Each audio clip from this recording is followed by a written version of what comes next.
인식이 어떤 수단을 통해서 대상과 관계를 갖든지, 인식이 대상과 직접적으로 관계를 가지며 모든 사고가 수단으로서 목표로 하고 있는 것은 직관이다. 그러나 직관이라는 것은 대상이 주어지는 때에만 성립한다. 그런데 또 대상이 우리에게, 적어도 우리 인간에게 주어진다는 것은 대상이 어떤 방식으로서나 심성을 촉발함으로써만 가능한 것이다.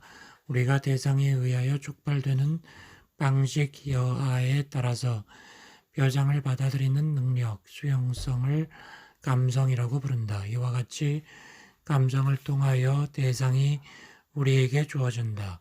그리고 감성만이 우리에게 직관을 제공한다. 그러나 오성을 통하여서는 대상이 사고되며 오성에서 개념이 발생한다. 그러나 모든 사고는 똑바로든 그렇지 않으면 어떤 징표에 의하여 우회로든 결국은 직관과 따라서 우리의 감상과 관계를 갖지 않을 수 없는 것이다. 왜냐하면 그 밖에 다른 방식으로 대상이 주어질 수 없기 때문이다. 우리가 어떤 대상으로부터 촉발을 받을 때 이 대상이 표상 능력에 미쳐주는 결과가 감각이다. 감각을 통하여 대상과의 관계를 가진 직관을 경험적이라 부른다. 경험적 직관의 무규정적인 대상은 현상이라고 부른다. 현상에 있어서 감각에 대응하는 것을 나는 현상의 진료라고 부른다. 그러나 다양한 현상이 어떤 관계를 가지고 정돈되게 하는 것을 나는 현상의 형식이라고 부른다. 감각을 정돈하고 어떤 형식 속에 들어갈 수 있게 하는 것은 그 자체가 또 감각일 수가 없기 때문에 모든 현상의 진료는 다만 후천적으로만 주어지지만 그러나 현상의 형식은 감각에 대하여 모두 다 선천적으로 심성에 갖추어져 있는 것이며 그러므로 모든 감각과 분리하여 곧잘 수가 있는 것이다. 나는 감각에 속하는 아무것도 발견되지 않는 모든 표상을 순수하다고 부른다. 그러므로 모든 다양한 현상이 그 속에서 일정한 관계를 가지고 직관되는 감성적 직관, 일반의 순수 형식은 선천적으로 심성에서 발견되는 것이다. 감성의 이 순수 형식은 그 자체가 또 순수 직관이라고 불려지기도 한다.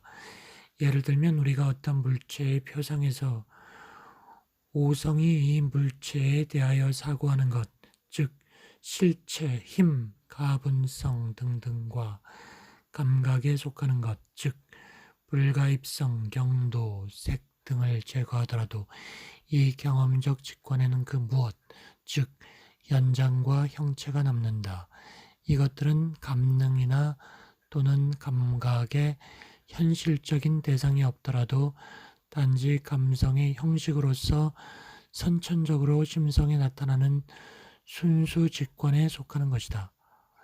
감성의 모든 선천적 원리에 관한 학을 나는 선험적 감성론이라고 부른다. 이리하여 순수사고의 원리를 포함하며 선험적 논리학이라고도 부르는 학과 반대로 선험적 원리론의 제1부가 되는 그러한 학이 존재하지 않을 수 없는 것이다. 이리하여 우리는 선험적 감성론에서 첫째, 오성이 제 개념을 가지고 사고하는 모든 것을 분리함으로써 감성을 유리시킨다. 그렇게 되면 경험적 직관 이외의 아무것도 남지 않는다. 둘째, 이 경험적 직관에서 다시 감각에 속하는 모든 것을 분리한다. 그렇게 되면 감성이 선천적으로 제공할 수 있는 유일한 것인 순수 직관이나 현상의 형식 이외에 아무것도 남지 않는다. 이러한 연구에서 감성적 직관의 두 가지 순수 형식, 즉 공간과 시간이 선천적 인식의 원리로 존재한다는 것이 알려질 것이다. 우리는 이제 감성적 직관의 두 가지 순수 형식인 공간과 시간을 공부할 것이다. 선험적 감성론 제1절 공간 2. 공간 개념의 형이상학적 해명. 우리는 외감에 의해서 대상을 우리의 외부에 있는 것이라고 표상하며 이 대상을 모두 공간 내에서 표상한다. 대상의 형체, 크기, 상호관계는 공간 내에서 결정될 수 있는 것이다. 심성이 제 자신 또는 그 내적 상태를 직관하는 내감은 하나의 객체로서의 마음 그 자체에 대한 직관을 제공하지 못한다. 그러나 마음의 내적 상태는 오직 일정한 형식에서만 직관된다. 그러므로 내적 규정에 속하는 모든 것은 시간의 관계 내에서 표상된다. 공간이 우리 내부에 있는 그 무엇으로 직관될 수 없듯이 시간은 외적으로 직관될 수 없는 것이다. 그러면 공간과 시간은 무엇인가? 현실적으로 존재하는 것인가? 그것은 물론 물의 규정이나 혹은 관계에 불과한 것이겠지만 물이 직관되지 않는 경우에도 물 그 자체에 속하는 규정이나 관계일까? 혹은 오직 직관의 형식에만 따라서 우리의 심성의 주관적 성질에만 속하며 이 주관적 성질이 없이는 이 수로가 어떠한 물에도 부과될 수 없는 것일까? 이 점을 알기 위하여 우리는 우선 공간의 개념을 해명하고자 한다. 그러나 해명이라는 것을 나는 한 개념에 속하는 것의 명료한 표상으로 알고 있다. 그러나 이 해명의 개념이 선천적으로 주어진 것이라는 설명이 포함되었을 때 이 해명은 형이상학적인 것이다. 공간이라는 것은 외적 경험에서 끌어낸 경험적 개념이 아니다. 왜냐하면 어떤 감각이 나의 외부에 있는 그 무엇과 관계를 가지려면 같은 말이지만 내가 감각을 내외와 병존의 관계에서 따라서 서로 다를 뿐만 아니라 또 서로 다른 장소에 있는 것이라고 표상하려면 공간의 표상이 이미 그 근처에 있어야 하기 때문이다. 그러므로 공간의 표상은 외적 현상의 관계에서 경험을 통하여 비로우는 것이 아니라 도리어 이 외적 경험 그 자체가 공간의 표상을 통하여만 비로소 가능하게 되는 것이다. 공간은 모든 외적 직관의 근저에 놓여 있는 필연적인 선천적 표상이다. 아등의 대상도 발견되지 않는 공간을 생각할 수는 물론 충분히 있을지라도 공간이 존재하지 않는다는 표상은 전혀 성립할 수 없는 것이다. 그러므로 공간은 현상의 가능 제약으로 보아야 할 것이다. 현상에 의존하는 규정으로 보아서는 안 되는 것이며 일련적으로 외적 현상의 근저에 놓여 있는 선천적 표상이다. 공간은 물 일반의 관계에 관한 분별적 개념이 아니라 또 사람들이 말하듯이 보편적 개념이 아니라 하나의 순수 직관이다. 왜냐하면 첫째 우리가 표상할 수 있는 것은 다만 하나의 공간일 뿐이고 만일 다수의 공간을 말하게 되면 그것은 다만 동일하고 유일한 공간의 부분을 의미하는 것이기 때문이다. 또 이 부분적 공간은 유일하고 포괄적인 공간에 말하자면 그 구성 요소로서 선행할 수 있는 것이 아니라 오직 유일한 공간 내에서만 생각될 수 있는 것이다. 공간이라는 것은 본질적으로 유일한 것이며 다양한 공간, 따라서 제공간 일반에 관한 보편적 개념은 결국 안정에서 기인하는 것이다. 여기서 공간에 관하여 그 모든 개념의 근저에 선천적 직관이 놓여 있다는 비결이 나온다. 그래서 모든 기하학적 원칙, 가령 삼각형에 있어서 두 변의 합이 나머지 한 변보다 크다는 명제는 선이나 삼각형의 보편적 개념에서가 아니라 직관, 더구나 선천적인 직관에서 필연적 확실성을 가지고 이끌려 나오는 것이다. 4. 공간은 무한한 주어진 양으로 표상된다. 그런데 어느 개념을 막론하고 모든 개념은 다수한 여러 가지의 가능한 표상 속에 포함되며 따라서 이 표상들을 자체 아래에 포섭하고 있는 하나의 표상으로 생각지 않으면 안 된다. 그렇지만 마치 무한히 많은 표상을 자체 내에 포함하고 있는 것 같이 생각되는 개념은 하나도 없는 것이다. 그런데도 불구하고 공간은 그렇게 생각된다. 그러므로 공간의 근원적인 표상은 선천적 직관이지 개념이 아니다. 3. 공간 개념의 선험적 해명. 너는 어떤 개념을 다른 선천적 종합적 인식의 가능성을 이해할 수 있는 원리로 설명하는 것을 선험적 해명이라고 알고 있다. 이 의도를 위하여는 1. 실제에 있어서 그러한 인식이 주어진 개념에서 유래하고 이 인식이 이 개념에 주어진 설명 방법을 전제하고서만 가능하여야 한다. 기하학은 공간의 성질들을 종합적이고 선천적으로 규정하는 학문이다. 공간에 관한 그러한 인식이 가능하려면 대체 공간의 표상이 어떠한 것이어야 하는가? 공간은 본래 직관이다. 왜냐하면 개념에서는 이 개념을 초월한 어떤 명제도 끌어낼 수 없는데 기하학에서는 그런 일이 이루어지고 있기 때문이다. 그러나 이 직관은 선천적으로, 다시 말하면 대상의 모든 지각 이전에 우리 자신에게서 발견되며 따라서 순수한 직관이지 경험적 직관이 아니다.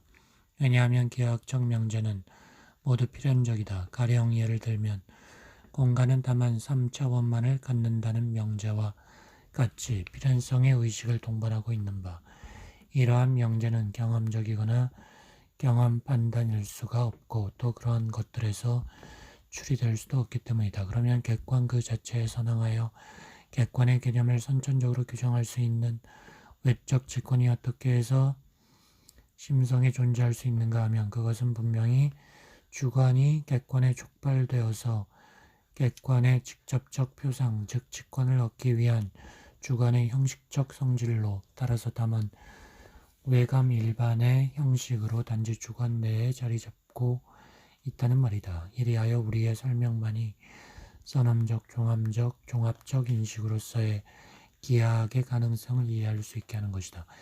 이 이해를 주지 못하는 모든 설명 방법은 외관상 우리의 설명과 약간의 유사성이 있더라도 이 징표에 의하여 우리의 설명과 확실히 구별되는 것이다. 상술한 개념의 귀결.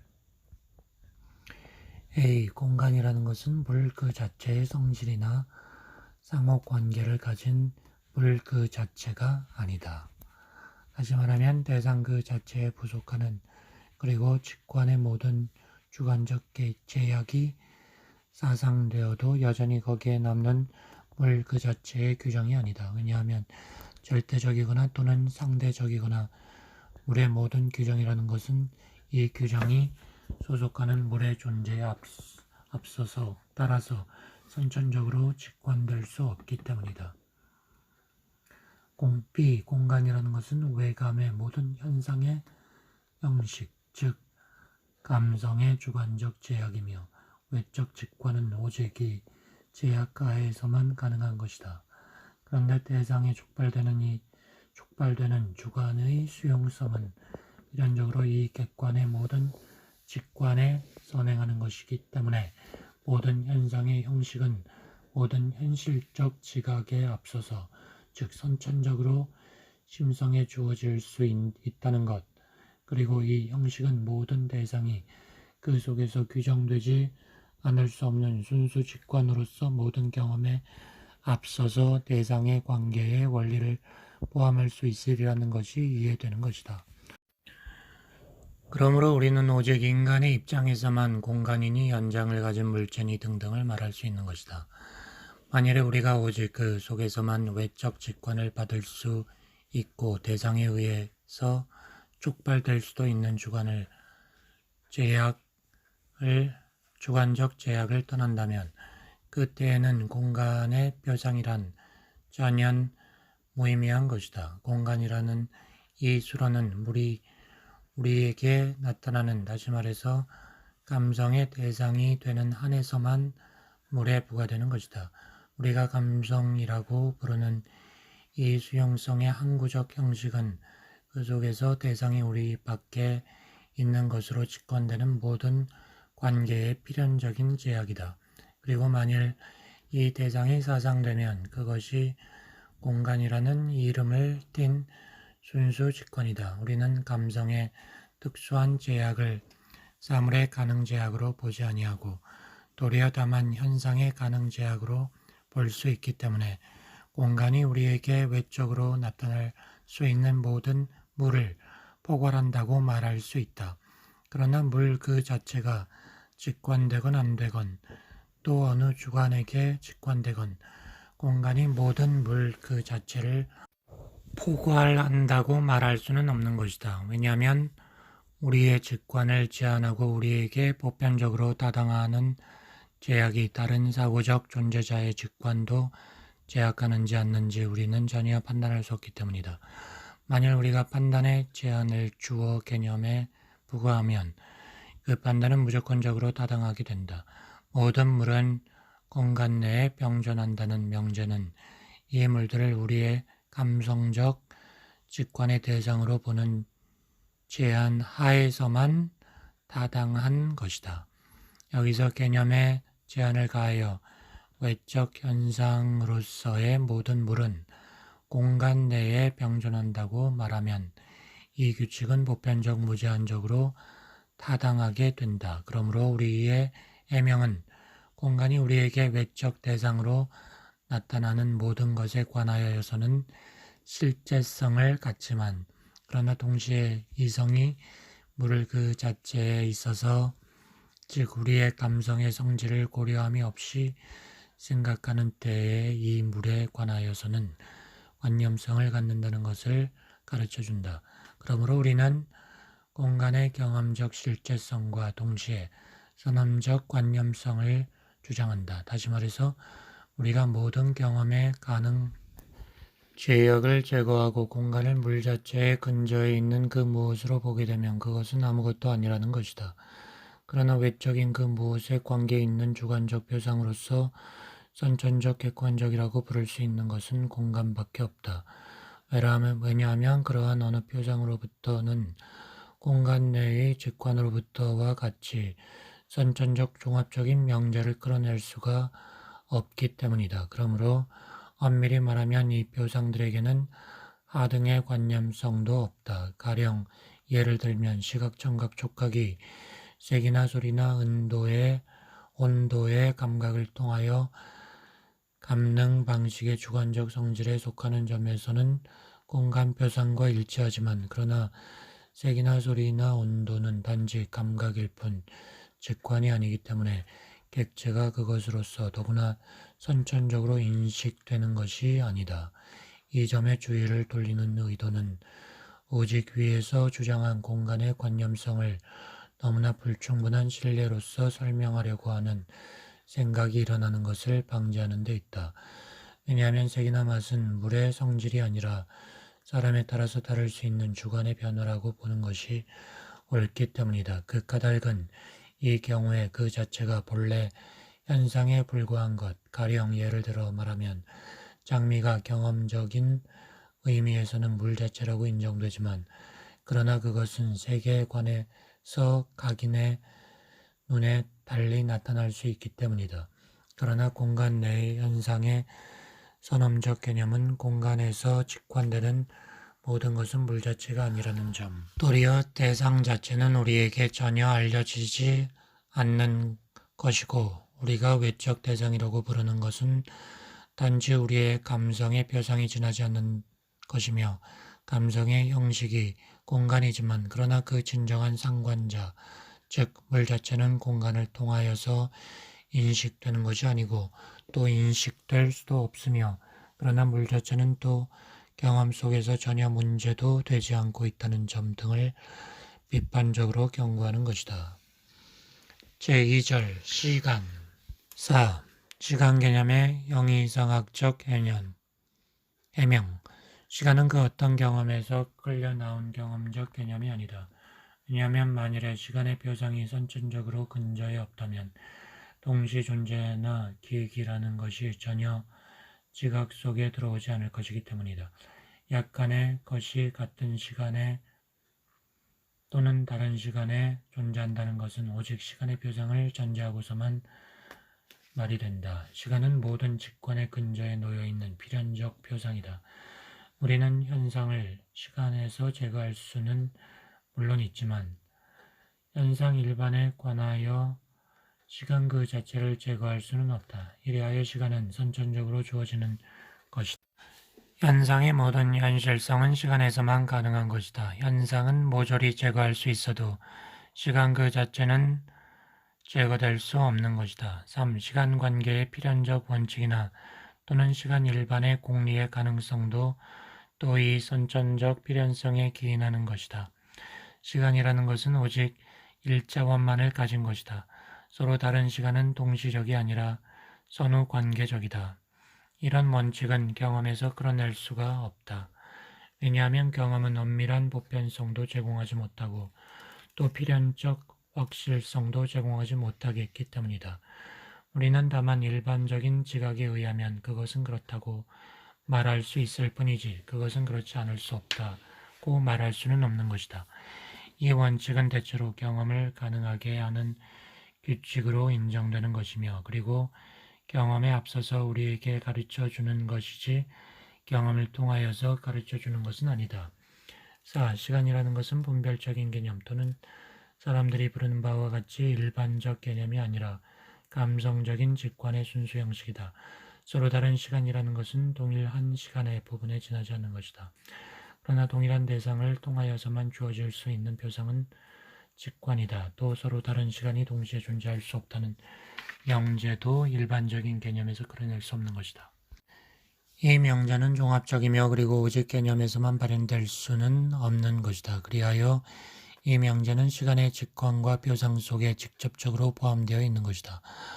5. 시간의 무한성이라는 것은 일정한 양의 모든 시간이 그 근저에 놓여 있는 유일한 시간의 한정을 통하여서만 가능하다는 것 이외의 다른 것을 의미하는 것이 아니다.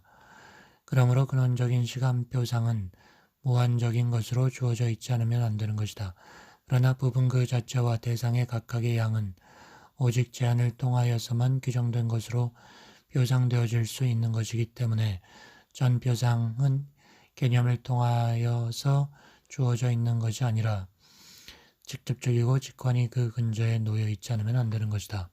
5. 시간 개념의 선언적 해명, 간결을 기하기 위해서 본래 선언적 해명인 것을 형이상학적 해명이라고 표제해서 다루었기 때문에 나는 이런 결론을 끌어낼 수가 있다. 여기서 나는 변화라는 개념, 따라서 운동이라는 개념은 시간 표상을 통하여서 또 시간 표상에서만 가능하다는 것, 그리고 만일에 이 표상이 선천적인 직관이 아니라면 어떤 개념이든 이 개념이 변화의 가능성, 즉 서로 모순대당하는 수로가 동일한 객관에서 결합될 가능성을 이해시킬 수가 없을 것이라는 것을 부과해 둔다. 서로 모순대당하는 두 가지 규정이 동일한 물에게서 선후관계적으로 발견되기는 오직 시간에 있어서만 가능한 것이다. 이리하여 우리의 시간 개념은 적지 않이 유익한 일반 역학이 제시하는 바와 같은 다수한 선천적 종합적 인식의 가능성을 설명하여 주는 것이다. 이 개념들의 귀결, 시간이라는 것은 독립적으로 존재하는 그 무엇이 아니며 또 물에 속하는 객관적 규정도 아니다. 따라서 물의 직관의 모든 주관적 제약을 사상하였을 경우에도 잔존하는 것이 아니다. 왜냐하면 첫째 경우에는 시간은 현실적 대상이 아니면서 현실적인 그 무엇이 되겠기 때문이다. 둘째 경우에는 시간은 물 그 자체에 속하는 규정이나 질서가 되겠기 때문에 대상의 제약으로서 이에 선행할 수도 없고 또 종합적 명제를 통하여서 선천적으로 인식될 수도 직관될 수도 없을 것이다. 그러나 그것은 시간이 우리 모든 직관이 성립하기 위한 주관적 제약 이외에 아무것도 아닌 경우에는 물론 훌륭하게 성취될 수 있는 것이다. 왜냐하면 이 경우에는 내적 직관의 이 형식이 대상에 앞서서 따라서 선천적으로 표상이 될 수 있기 때문이다. B. 시간이라는 것은 내적의 형식, 예감의 형식, 즉 우리 자신과 우리의 내적 상태를 직관하는 형식 이외에 다른 것이 아니다. 왜냐하면 시간은 외적 현상의 어떠한 규정일 수 없기 때문이다. 시간은 어떤 형태나 위치 등에 속하는 것이 아니라 반대로 시간은 우리의 내적 상태에 있어서의 표상의 관계를 규정하는 것이다. 그리고 이 내적 직관은 하등의 형태도 제시하는 것이 아니다. 바로 그래서 우리는 이 결함을 유추에 의해서 보충하기 위하여 시간 계기를 무한히 진행하는 선으로 표상한다. 이 선에 있어서는 다양한 것이 오직 1차원만을 가진 한 계열을 형성한다. 그리고 우리는 이 선의 성질에서 다만 시간의 모든 성질을 추리한다. 전자의 부분들은 동시적이지만 후자의 부분들은 언제나 선후관계적이라는 한 가지만을 제외한다. 이 점에서 또 시간 그 자체의 표상은 직관이라는 것이 분명해진다. 모든 시간 관계가 외적 직관에 의해서 표현되기 때문이다. 시간은 모든 외적 현상 일반의 선천적인 형식적 제약이다. 모든 외적 직관의 순수 형식인 공간은 선천적 제약으로서 단지 외적 현상에 한정된다. 이와 반대로 모든 표상은 외물을 대상으로 가지고 있든 없든 간에 그 자체가 심성의 규정으로서 내적 상태에 속하는 것이다. 그러나 이 내적 상태는 내적 직관의 형식적 제약에 따라서 시간에 속한다. 그러므로 시간은 모든 현상 일반의 선천적 제약이며 더구나 내적 현상의 직접적 제약이고 또 그렇게 함으로써 간접적으로 외적 현상의 제약이다. 내가 만일 모든 외적 현상은 공간에 있고 따라서 공간 관계에 의해서 선천적으로 규정된다는 것을 선천적으로 말할 수 있다면 나는 내감의 원리에 따라서 모든 현상 일반, 즉 감능의 모든 대상은 시간에 있고 따라서 필연적으로 시간 관계 속에 있다는 것을 일반적으로 잘라 말할 수 있다. 우리가 우리 자신을 내적으로 직관하고 또 이 직관을 통해서 모든 외적 직관을 표상력으로 파악하는 우리의 방식을 사상하면 따라서 객체를 마치 그 자체가 존재하는 것처럼 생각한다면 시간이라는 것은 아무것도 아니다. 시간은 오직 현상에 관해서만 객관적 타당성을 갖는다. 그 까닭은 현상이 이미 우리가 우리의 감능의 대상으로 보는 것이기 때문이다. 그러나 만일 우리가 우리의 직관의 감성적 성질을 따라서 우리에게 특유한 표상 방식을 사상하고 물 일반을 말하게 되면 시간이라는 것은 이미 객관적인 것이 아니다. 그러므로 시간이라는 것은 결국 우리의 인간적 직관의 주관적인 제약이다. 그리고 주관을 떠나서는 그 자체가 아무것도 아니다. 그럼에도 불구하고 시간은 모든 현상에 관하여 따라서 또 우리의 경험에 나타나는 모든 물에 관하여서는 필연적으로 객관적이다. 우리는 모든 물이 시간 중에 있다고 말할 수는 없다.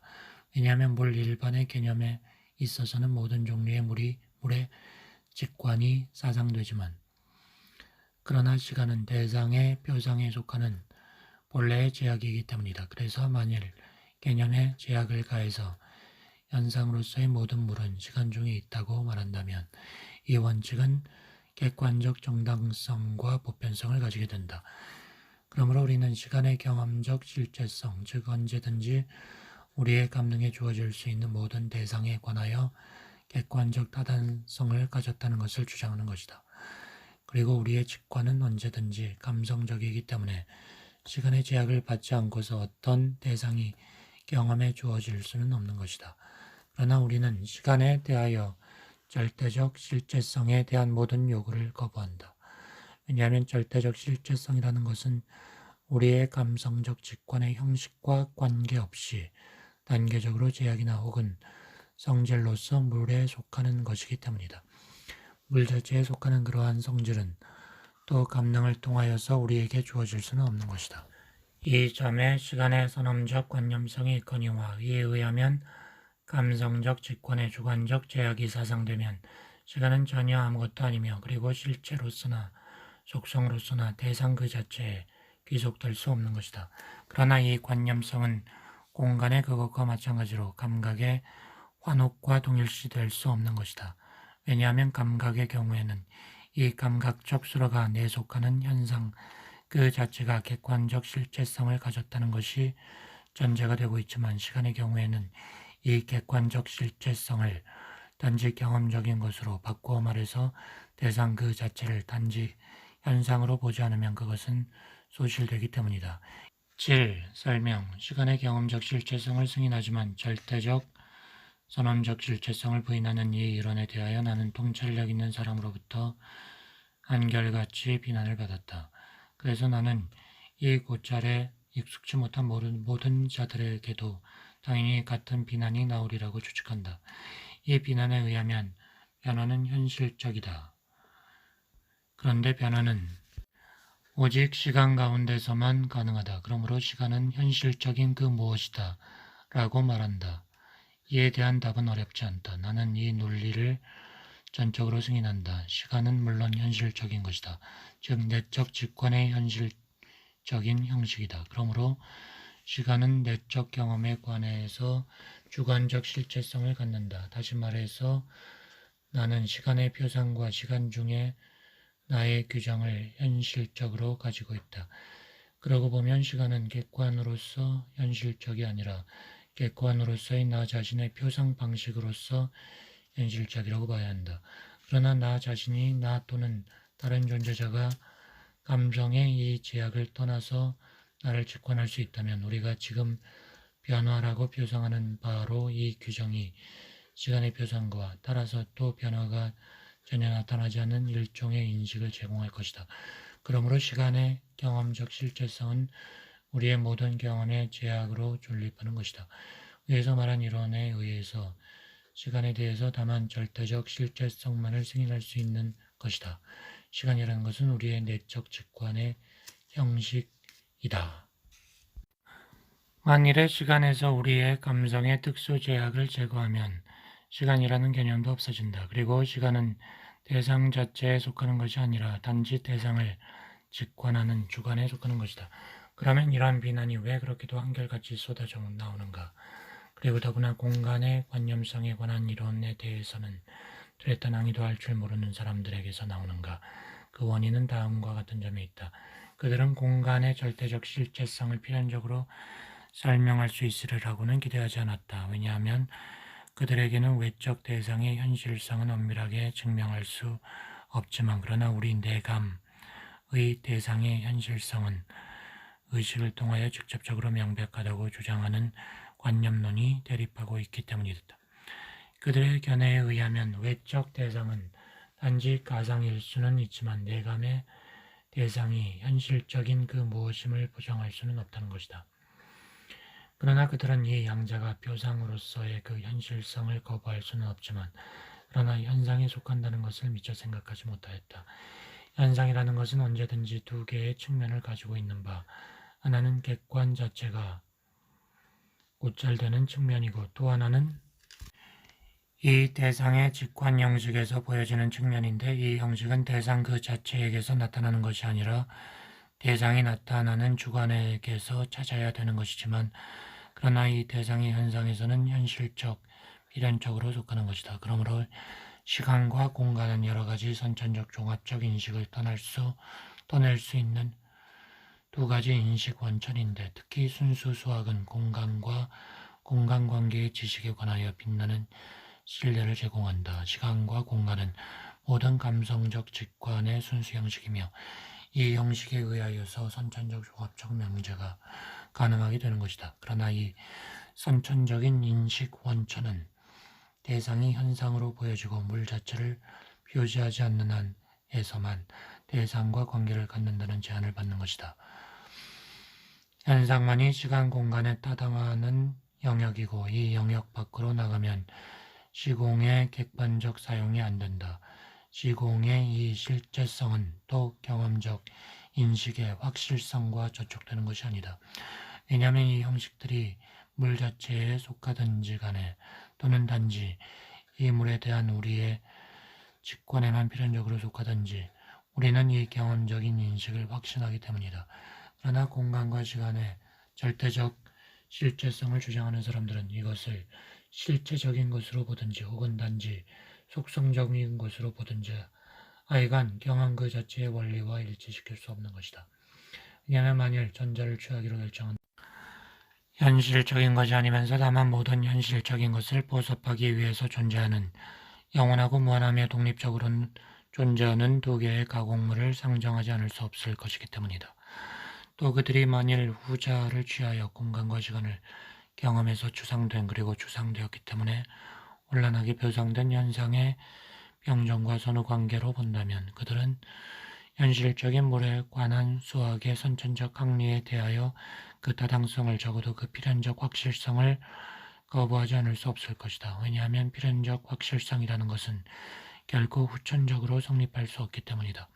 그리고 이 견해에 의하면 공간과 시간이라는 선천적 개념은 구상력의 산물에 불과하며 그 원천은 현실적으로 경험 속에서 찾아야 한다. 즉 그것은 구상력이 경험에서 추상된 관계에 의해서 만든 그 무엇이어서 그 속에 물론 이 관계의 일반적인 것이 포함되어 있겠지만 그렇다고 자연히 이 관계와 결부한 제한이 없이는 성립할 수 없는 것이다. 전자를 취하는 사람들은 수학적 주장을 위하여 현상의 영역을 개방하는 만큼 얻는 바가 많을 것이다. 그러나 오성이 이 영역을 넘어서 밖으로 나가려고 하는 경우에는 바로 이 제약으로 말미암아 적잖이 곤혹에 빠질 것이다. 후자는 대상을 현상으로서가 아니라 단지 오성과의 관계에서만 판단하려고 하는 경우에 공간과 시간의 표상이 그들에게 방해가 되지 않는다는 점에서 물론 얻는 바가 있을 것이다. 그러나 선천적인 수학적 인식의 가능성에 대하여 이유를 제시할 수도 없고 또 경험적 명제를 오성의 주장과 필연적으로 일치시킬 수도 없다. 그러나 감성의 이 두 가지 근원적인 형식이 지닌 진정한 성질에 관한 우리의 이론에 있어서는 이 두 가지 난점이 없다. 끝으로 선천적 감성론이 이 두 가지 요소 즉 공간과 시간 이외에 아무것도 포함할 수 없는 이유는 감성에 속하는 모든 다른 개념이 더구나 두 부분을 결합하는 운동의 개념까지도 그 어떤 경험적인 것을 전제한다는 사실에서 분명하다. 왜냐하면 운동이라는 것은 운동하는 그 무엇의 지각을 전제하기 때문이다. 그러나 공간을 그 자체로만 보면 그 속에는 하등의 운동하는 것이 없다. 그러므로 운동하는 것은 공간에서 다만 경험을 통하여서만 발견되는 그 무엇, 따라서 경험적 소유가 아닐 수 없다. 이처럼 선험적 감성론은 변화의 개념을 그 선천적 소유로 간주할 수 없다. 시간 그 자체가 변화하는 것이 아니라 변화하는 것은 시간 중에 있는 무엇이기 때문이다. 그렇다고 보면 변화에는 그 어떤 존재와 존재의 규정의 계기에 관한 지각, 경험이 필요한 것이다. 8. 선험적 감성론에 대한 보편적 주석. 우선 감성적 인식 일반의 근본 성질에 관한 우리의 견해를 될 수 있는 대로 분명하게 설명하는 것이 중요할 것이다. 그래야 우리가 말하고자 하는 것은 우리의 모든 직관이 현상의 표성 이외에 아무것도 아니라는 것. 우리가 직관하는 물은 그 자체에 있어서 우리가 직관하는 대로가 아니며 그 관계 자체도 역시 물이 우리에게 나타나는 대로의 성질을 가진 것이 아니라는 것. 그리고 만일 우리가 우리의 주관이나 또는 감능 일반의 주관적 성질을 제거하기만 하면 그때에는 공간과 시간 안에 있는 객관의 모든 성질, 모든 관계, 아니 공간과 시간까지도 소멸될 것이며 그리고 그것은 현상으로서 다만 우리 안에 있을 수 있는 것이지 결코 그것 자체로 있는 것이 아니라는 것이다. 대상이 그 자체에 있어서 그리고 우리 감성의 이 모든 감수성을 떠나서 어떠한 상태를 가졌는지 우리는 전혀 알 수 없는 것이다. 우리는 대상을 지각하는 우리에게 특유한 그리고 모든 인간은 반드시 가지고 있을 것이지만 그러나 모든 존재자가 반드시 가지고 있는 것은 아닌 우리의 방식 이외에 아무것도 모른다. 우리와 관계 있는 것은 결국 이것뿐이다. 공간과 시간은 그 순수한 형식이며 감각 일반은 진리이다. 우리는 오직 전자만을 선천적으로 다시 말해서 모든 현실적인 지식에 앞서 인식할 수 있으며 그러므로 순수 직관이라고 부른다. 그러나 후자는 우리의 인식에 있어서 이 인식이 후천적 인식, 즉 경험적 직관이 되게 하는 것이다. 전자는 우리의 감각이 비록 어떤 종류의 것이든지 간에 절대 필연적으로 우리의 감성에 속하는 것이며 이 감각들은 여러 가지로 서로 다를 수 있는 것이다.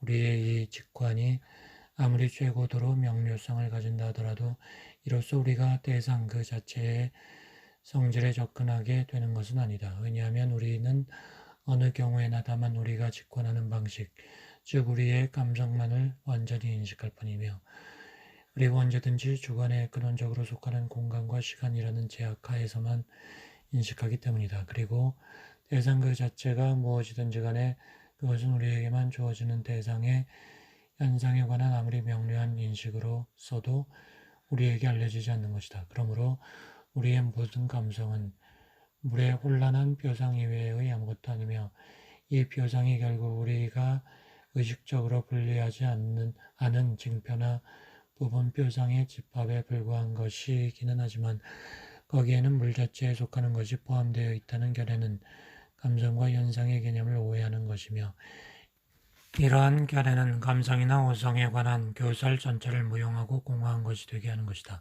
명료한 표상과 불명료한 표상의 구별은 단지 논리적인 것이지 내용에 관한 것은 아니다. 상식상에서 사용되는 법의 개념에는 확실히 정밀한 사변이 이 개념에서 전개할 수 있는 것과 동일한 것이 포함되어 있다. 다른 점이 있다면 그것은 다만 일반적 실제적인 사용에서는 이러한 사상 속에 있는 다양한 표상들이 의식되어 있지 않고 있는 것뿐이다. 그러므로 보편적 개념은 감성적이고 단지 현상만을 보섭하고 있다고 말할 수 없다. 왜냐하면 법이라는 것은 결코 현상하는 것이 아니라 법의 개념은 오성에 있고 활동 그 자체에 속하는 도덕적 성질을 표시하는 것이기 때문이다. 그러나 직관에 있어서의 물자라는 표상에는 대상 그 자체에 속하는 아무것도 포함될 수 없고 단지 그 무엇의 현상과 우리가 그 무엇에 촉발되는 방식만이 포함되는 것이다. 그리고 우리의 인식 능력의 이 수용성을 감성이라고 부른다. 그것은 현상을 아무리 밑바닥까지 투철하였다 하더라도 그 대상 그 자체의 인식과는 천양지차가 있는 것이다. 그렇기 때문에 라이프니츠 골프 철학은 감성과 오성과의 구별을 단지 논리적인 것으로 봄으로써 우리의 인식의 본성과 근원에 관한 모든 연구에 대하여 부당한 관점을 제시하였다. 왜냐하면 감성과 지성의 구별은 분명히 선언적인 것이며 단지 인식의 명료성과 불명료성이라는 형식의 관계가 있는 것이 아니라 인식의 근원과 내용의 관계가 있는 것이기 때문이다. 그러기에 우리는 감성으로서는 물 자체의 성질을 단지 불명료하게나마 인식할 수 없을 뿐 아니라 전혀 인식할 수 없는 것이다. 그리고 우리의 주관적 성질이 제거되면 요상된 객관은 감성적 직관이 그것에 부과한 성질과 더불어 어느 곳에서도 발견되지 않으며 또 발견될 수도 없다. 왜냐하면 바로 이 주관적 성질이 현상으로서 객관의 형식을 규정하기 때문이다. 우리는 그 밖의 현상 중에서 현상의 직관에 본질적으로 속하며 모든 인간적 감능 일반에 대하여 타당하는 것과 감성 일반의 관계에 대하여서 타당하는 것이 아니라 이 감능 혹은 저 감능의 특수한 지위와 조직에 대하여만 타당함으로써 현상의 직관에 우연적으로 속하는 것을 구별한다. 그리고 여기서 사람들은 첫째 인식을 대상 자체를 표시하는 것이라고 부르고 둘째 인식을 대상의 현상을 표시하는 것이라고 부른다. 그러나 이 구별은 단지 경험적이다. 흔히 그렇듯이 만일 여기에 머물러서 저 경험적 직관을 다시 단순한 현상으로 보지 않는다면 따라서 거기에서는 어떠한 삶을 그 자체에 속하는 것도 발견되지 않는다고 보지 않는다면 우리의 선험적 구별은 뭉개지고 말 것이다. 그렇게 되면 그 대상의 가장 심오한 탐구에 이르기까지 어디서나 우리가 다루는 것이 현상 이외의 아무것도 아닌데도 불구하고 우리는 물 자체를 인식한다고 믿게 되는 것이다. 가령 예를 들면 무지개는 해가 뜨고 비가 올 때의 현상이 불과하지만 우리는 이 비를 쌈을 그 자체라고 부른다. 그것은 우리가 쌈을 그 자체라는 개념을 단지 물리학적인 의미로 해석한다면 일반적인 경험에 있어서 감능에 대한 상태가 아무리 다르더라도 직관에서 오직 그렇게만 규정되고 달리 규정되지 않는다는 의미로 해석한다면 지당하다. 그러나 우리가 이 경험적인 것 일반을 그것과 인간의 모든 감능과의 일치여를 고려하지 않고 이것도 대상 자체를 표상하는 것이냐고 묻는다면 표상과 대상과의 관계에 관한 이 질문은 선언적인 것이다. 이 빗방울은 다만 현상일 뿐만 아니라 빗방울의 둥근 모양까지도, 아니 이 빗방울이 떨어지는 공간까지도 물 자체가 아니라 우리 감성적 직관이 단지 변형된 것 또는 그 기초에 지나지 않는 것이며, 선언적 객관은 어디까지나 우리에게 알려지지 않는 것. 두 번째로 중요한 사항은 그것이 단지 그럴듯한 가설로서 약간의 오감을 받을 뿐만 아니라 그것을 기관으로서 사용해야 할 일종의 학설에 대하여 요구되는 확실성과 무의심성을 가지고 있다는 것이다. 이 확실성을 완전히 이해시킬 수 있도록 하기 위하여 우리는 그 타당성을 밝히고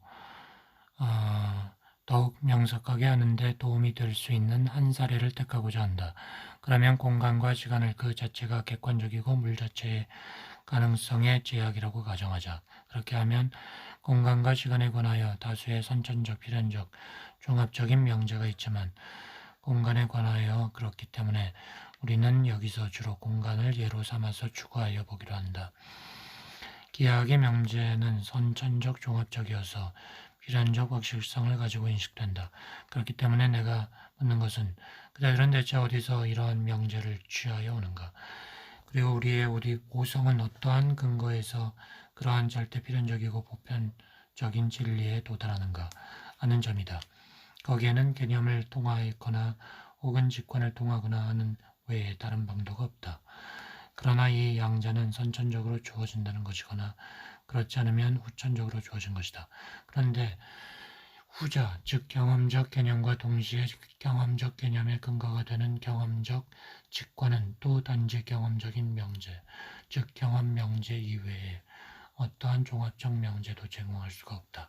따라서 필연적이고 절대적인 보편성을 내포할 수가 없다. 그런데 이런 필연적 절대적 보편성은 모든 기하학적 명제의 특징인 것이다. 그러나 단지 개념이나 선천적 직관을 통하여 이러한 인식에 도달하는 첫째의 유일한 방법은 어떤 것이냐 하면 단지 개념만으로는 어떠한 종합적 인식에도 도달할 수 없고 결국 분석적 인식에 도달할 수밖에 없는 것이 분명하다. 가령 두 개의 직선으로서는 어떤 공간도 에워쌀 수 없고 따라서 여하한 도형도 성립할 수 없다는 명제를 직선이라는 개념과 둘이라는 수의 개념에서 끌어내려고 한다면 또 세 개의 직선으로서 하나의 도형이 가능하다는 명제를 위의 경우와 마찬가지로 단지 개념들 안에서 끌어내려고 노력해보라. 그대들의 모든 노력은 무용하게 될 것이며 그대들의 기하학이 언제나 그러하듯이 직관에 의지하지 않을 수 없게 될 것이다. 이래하여 한 대상이 제군의 직관에 주어진다. 그러면 이 직관은 어느 종류의 직관일까? 그것은 선천적인 순수 직관일까? 아니면 경험적 직관일까? 그것이 만일 경험적 직관이라면 보편다당적인 더구나 필연적인 명제가 여기서 나올 수 없을 것이다. 왜냐하면 경험은 이러한 것을 제공할 수가 없기 때문이다. 그러므로 그대들은 대상은 직관에 선천적으로 주어지지 않으면 안 되며 그리고 그대들의 종합적 명제는 이 직관을 기초로 두지 않으면 안 된다. 만일에 그대들에게 선천적으로 직관하는 능력이 없다면 또 만일에 이 주관적인 제약이 형식으로서 동시에 이 외적 직관의 객체 그 자체를 가능하게 하는 선천적 보편적 제약이 아니라면 또 만일에 대상이 그대들의 주관과 관계없는 그 무엇 자체라면 그대들은 어떻게 해서 삼각형을 구성하는 그대들의 주관적 제약에 필연적으로 존재하는 것이 또 그 삼각형 그 자체에도 필연적으로 들어있지 않으면 안 된다고 말할 수 있겠는가? 왜냐하면 그대들은 그대들의 개념에 어떠한 새로운 것도 부과할 수가 없을 것이기 때문이다. 그리고 이 새로운 것은 대상에게서 필연적으로 발견되지 않으면 안 되는 것이다. 그 까닭은 대상이 그대들의 인식을 통하여서가 아니라 인식에 앞서서 주어져 있는 것이기 때문이다. 따라서 만일에 공간이 그대들의 직관 형식이 아니라면, 다시 말해 물이 그대들의 외적 대상이 될 수 있게 하는, 그리고 이 주관적 제약이 없으면 외적 대상 그 자체가 아무것도 아니 되게 하는 선천적 제약을 포함하고 있는 직관의 형식이 아니라면 그대들은 외적 객체에 대하여 선천적 종합적으로 아무런 단정도 내릴 수 없을 것이다. 그러므로 공간과 시간은 모든 경험의 필연적 제약으로서 우리의 모든 직관의 주관적 제약에 지나지 않는다는 것. 따라서 이 제약과의 관계에 의하여서 모든 대상은 한갓 현상일 뿐이고 이러한 양태에서 독립적으로는 주어져 있는 물이 아니라는 것. 그러므로 또 현상의 형식에 관해서는 선천적으로 말할 수 있는 것이 많지만 현상의 근저에 놓여 있을지도 모를 물 자체에 관해서는 거의 아무런 말도 할 수 없다는 것. 이상은 의문의 여지가 없이 확실하다. 결코 단지 가능적이거나 개연적인 것이 아니다. 외적 및 내적인 감능의 관념성. 따라서 감능의 모든 객체인 현상의 관념성을 주장하는 이론을 확증하기 위하여 특히 유의할 점은 우리의 인식 중에서 직관에 속하는 모든 것은 직관에 있어서의 장소의 변화, 이 변동을 규정하는 법칙 등의 단지 관계 이외에 아무것도 포괄하고 있지 않다는 것이다. 그러나 장소에 현재 존재하는 것 또는 장소 변동에 밖에서 물 자체에 작용하는 것은 직관을 통하여서 주어지는 것이 아니다. 그런데 한갓 관계만을 통하여서는 사물 그 자체가 인식되지 않는다. 그러므로 외감을 통하여서 우리에게 주어지는 것은 단지 관계 표상 이외 아무것도 아니기 때문에 외감이 그 표상 속에 포함하고 있는 것도 또 대상에 대한 주관의 관계뿐이고 객체 그 자체에 속하는 내적인 것이 아니다라고 판정해야 할 것이다.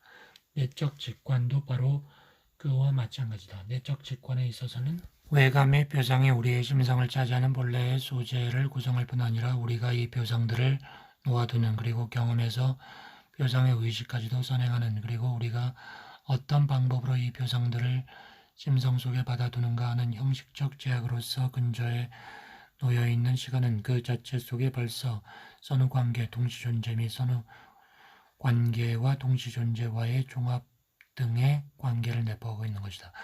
그런데 표상으로서 그 무엇을 사고하는 모든 활동에 앞설 수 있는 것은 직관이며, 그리고 직관이 관계 이외의 아무것도 포함하지 않으면 그것은 직관의 형식이다. 이 형식은 그 무엇이 우리의 심성에 정립되어 있는 경우를 제외하고 아무것도 표상하지 않는 것이기 때문에 심성이 자기 활동을 통하여서, 즉 자기의 표상의 이 정립을 통하여, 따라서 자기 자신을 통하여서 촉발되는 방식, 즉 그 형식에 관한 내감 이외에 다른 아무것도 될 수 없는 것이다. 어떤 감능을 통하여서 표상되는 모든 것은 그러니만큼 언제든지 현상이다. 그러므로 내감이라는 것은 전혀 허용되어서는 안 되거나 그렇지 않으면 내감의 대상인 주관이 내감을 통하여서 현상으로서만 표상될 수 있을 것이다. 만일 주관의 직관이 전혀 자발적 활동, 즉 지성적인 것이라면 주관은 제 자신에 대하여 그렇게 판단하지는 않을 것이다. 이 경우의 모든 어려움은 주관이 어떻게 제 자신을 직관할 수가 있느냐 하는 점에 있다. 그러나 이 어려움은 모든 이론에 공통하는 것이다. 자기 자신의 의식은 자아의 단순한 표상이며 만일 이 표상만으로서 주관에 있어서의 다양한 모든 것이 자동적으로 주어진다면 내적 직관은 지성적이라고 할 수 있을 것이다. 인간에게 있어서는 이 의식이 주관에 이미 주어져 있는 다양한 것에 대한 내적 지각을 요구하는 것이며, 그리고 다양한 것이 자발성과 관계없이 심성에 주어지는 방식은 이 차이로 말미암아서 감성이라고 불려지지 않으면 안 된다. 자각의 능력이 심성 속에 있는 것을 탐구하여야 할 때에는 그것이 이 능력을 촉발하지 않으면 안 되며 또 그리하여야만 자기 자신의 직관을 완기할 수가 있는 것이다. 그러나 이 직관의 형식은 이보다 먼저 심성의 근저에 있어서 다양한 것이 심성 중에서 동시 존재하는 방식을 시간표상 가운데서 규정한다. 이때 자각의 능력은 제 자신을 직관하되 직접적 자발적으로 표상하는 것이 아니라 내적으로 촉발되는 방식대로 따라서 그것을 있는 그대로가 아니라 나타나는 대로 직관하는 것이다. 내가 공간과 시간에 있어서 외적 객체의 직관이나 심성의 자기 감관이나를 막론하고 직관이라는 것은 그것들이 우리의 감능을 촉발하는 대로 즉 그것들이 현상하는 대로 표상한다고 말하는 경우에 그것은 대상이 단지 가상이라는 의미가 아니다. 왜냐하면 현상에 있어서는 언제든지 객체가 뿐만 아니라 우리가 그 객체에 부과하는 성질까지도 현실적으로 주어져 있는 그 무엇으로 인정되기 때문이다. 그러나 이 성질은 주어진 대상과 주관과의 관계 속에서 다만 주관의 직관 방식에 의존한다. 그러니만큼 현상으로서의 이 대상과 객체 자체로서의 대상은 구별되는 것이다.